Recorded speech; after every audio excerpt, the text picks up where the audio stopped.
Taste the Daily. அதிமுகவின் புதிய உறுப்பினர்களுக்கு அருண்மொழிதேவன் எம்எல்ஏ அடையாள அட்டை வழங்கினார். கடலூர் கழக மேற்கு மாவட்ட சேப்லானத்தம் கிராமத்தில் புதிதாக சேர்க்கப்பட்ட கட்சி உறுப்பினர்களுக்கு புதிய அடையாள அட்டையினை மாவட்ட செயலாளரும் சட்டமன்ற உறுப்பினருமான அருண்மொழிதேவன் எம்எல்ஏ வழங்கி வாழ்த்து பேசினார். நிகழ்ச்சியில் ஏராளமான கழக நிர்வாகிகள் பங்கேற்றனர். கடலூர் மாவட்டம் சிதம்பரம் அருகே அரசு பள்ளிக்கு மாணவர்கள் பயன்படுத்தும் மேஜை நாற்காலிகளை அதிமுக சட்டமன்ற உறுப்பினர் வழங்கினார். சிதம்பரம் அருகே சாமியார்பேட்டை அரசு மேல்நிலைப் பள்ளிக்கு சட்டமன்ற உறுப்பினர் மேம்பாட்டு நிதியில் இருந்து மாணவர்கள் மற்றும் ஆசிரியர்கள் பயன்படுத்தும் 5 லட்சம் ரூபாய் மதிப்பிலான மேஜை நாற்காலிகளை கடலூர் கிழக்கு மாவட்ட செயலாளரும் சிதம்பரம் அதிமுக சட்டமன்ற உறுப்பினருமான KA பாண்டியன் வழங்கினார். இந்த நிகழ்ச்சியில் கழக நிர்வாகிகள் பலர் கலந்து கொண்டனர்.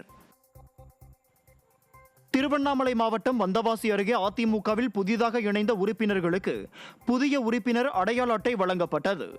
வந்தவாசி அருகே மீசநல்லூர், ராமசமுத்திரம், தேசூர் உள்ளிட்ட பகுதிகளில் தெள்ளார் கிழக்கு ஒன்றியம் அதிமுக சார்பில் அதிமுகவில் புதிதாக சேர்ந்த உறுப்பினர்களுக்கு புதிய உறுப்பினர் அடையாள அட்டை வழங்கும் நிகழ்ச்சி நடைபெற்றது.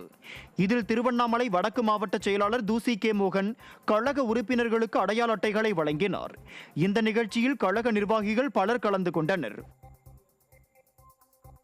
சிவகங்கை மாவட்டம் சித்தலூர் கிராமத்தில் சட்டமன்ற தொகுதி மேம்பாட்டு நிதியிலிருந்து 7,40,000 ரூபாய் மதிப்பீட்டில் கட்டப்பட்ட கலையரங்கத்தை தொகுதி எம்எல்ஏவும் அதிமுக மாவட்ட கழக செயலாளருமான PR செந்தில்நாதன் திறந்து வைத்தார். அப்போது நிகழ்ச்சியில் பேசிய அவர், விடியா திமுக ஆட்சிக்கு முடிவு கட்ட வேண்டும் என கேட்டுக்கொண்டார். முன்னதாக அப்பகுதியில் அமைக்கப்பட்ட புதிய கொடிக்கம்பத்தில் கழக கொடியை அவர் ஏற்றி வைத்தார். இந்நிகழ்ச்சியில் ஏராளமான கழக நிர்வாகிகள் கலந்து கொண்டனர். கடலூர் மாவட்டம் புவனகிரி அருகே தெற்கு திட்டையில் மாவட்ட ஊராட்சி குழு தலைவர் திருமாறன் மூலம் மாவட்ட ஊராட்சி குழு சிறப்பு திட்ட நிதியிலிருந்து 17 லட்சம் ரூபாய் ஒதுக்கப்பட்டு புதிய கால்வாய் மேம்பாலம் கட்டப்பட்டு திறந்து வைக்கப்பட்டது. விழாவில் பங்கேற்ற அதிமுக எம்எல்ஏ அருண்மொழிதேவன் அக்கிராம பேருந்து நிறுத்தத்தில் அமைக்கப்பட்ட கட்சி கொடி கம்பத்தில் கழக கொடியை ஏற்றி வைத்தார். நிகழ்ச்சியில் ஏராளமான அதிமுக நிர்வாகிகள் பங்கேற்றனர். ஈரோடு மாவட்டம் கோபிச்செட்டிப்பாளையம் அருகே அதிமுக உறுப்பினர்களுக்கு புதிய அடையாள அட்டை வழங்கப்பட்டது.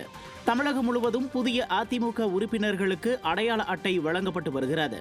அந்த வகையில் கோபிச்செட்டிப்பாளையம் பகுதியில் முன்னாள் அமைச்சரும் சட்டமன்ற உறுப்பினருமான KA செங்கோட்டையன் 30 வார்டுகளில் உள்ள புதிய உறுப்பினர்களுக்கு அடையாள அட்டையை வழங்கினார். இதில் புதிதாக கழகத்தில் இணைந்த உறுப்பினர்கள் அடையாள அட்டையை பெற்றுக் கொண்டனர். விடியா திமுக ஆட்சியில் சட்டம் ஒழுங்கு சீர்கெட்டுள்ளதை கண்டித்து திருச்சியில் அதிமுக சார்பில் விழிப்புணர்வு துண்டு பிரசுரங்கள் வழங்கப்பட்டன.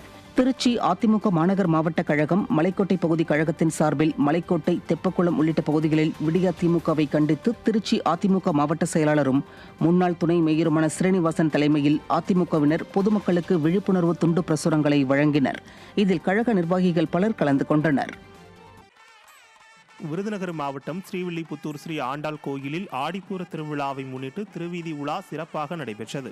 ஸ்ரீவில்லிபுத்தூர் ஸ்ரீ ஆண்டாள் கோயிலில் திருவாடிப்பூர உற்சவம் கடந்த ஜூலை 30ஆம் தேதி கொடியேற்றத்துடன் தொடங்கியது. இந்த திருவிழாவின் 3ஆம் நாளில் ஸ்ரீ ஆண்டாள் தங்க நாற்காலி வாகனத்திலும் ஸ்ரீரங்க மன்னார் அனுமன் வாகனத்திலும் எழுந்தருளி திருவீதி உலா வந்தனர். இதில் ஏராளமான பக்தர்கள் கலந்து கொண்டு சுவாமி தரிசனம் செய்தனர். கடலூர் மாவட்டம் விருத்தாச்சலத்தில் ஆடி மாதம் 3வது வெள்ளிக்கிழமையை ஒட்டி அம்மனுக்கு ஆடி மாத சடல உற்சவத்தில் பால்குடம், தீச்சட்டி எடுத்து பக்தர்கள் நேர்த்திக் கடன்களை செலுத்தினர். விருத்தாச்சலம் நகரத்துக்குட்பட்ட பூதாம்பூரில் உள்ள செங்கலனி மாரியம்மன், கஸ்பா பகுதியில் உள்ள முத்துமாரியம்மன், பெரியார் நகரில் உள்ள தேவி கருமாரியம்மன் ஆகிய கோயில்களில் ஆடி மாத சடல உற்சவம் நடைபெற்றது. இதில் அம்மன் வேடமணிந்தும் 15 அலகுகள் குத்தியும் பால்குடம் எடுத்தும் தீச்சட்டி எடுத்தும் பக்தர்கள் தங்கள் நேர்த்திக் கடன்களை செலுத்தினர். செங்கல்பட்டு மாவட்டம் சிங்கப்பெருமாள் கோவில் பகுதியில் விடியா திமுக ஆட்சியில் நிகழும் அவலங்கள் குறித்த துண்டு பிரசுரங்கள் விநியோகம் செய்யப்பட்டன. மேற்கு மாவட்ட கழக செயலாளரும் முன்னாள் நாடாளுமன்ற உறுப்பினருமான சிட்லப்பாக்கம் ராஜேந்திரன் தலைமையில் ஆட்டோ ஓட்டுநர்கள், வியாபாரிகள் மற்றும் பொதுமக்கள் ஆகியோரிடம் விடியா திமுக ஆட்சியின் அவலங்களை எடுத்துரைக்கும் துண்டு பிரசுரங்கள் சிங்கப்பெருமாள் கோவில், ஊரப்பாக்கம் பேருந்து நிலைய பகுதிகளில் விநியோகம் செய்யப்பட்டது. விடியா திமுக ஆட்சியில் அரங்கேறும் கள்ளச்சாராயம், கொள்ளை போன்ற அவலங்களை எடுத்துரைக்கும் துண்டு பிரசுரங்களை பொதுமக்களும் ஆர்வமுடன் வாங்கி அறிந்து கொண்டனர்.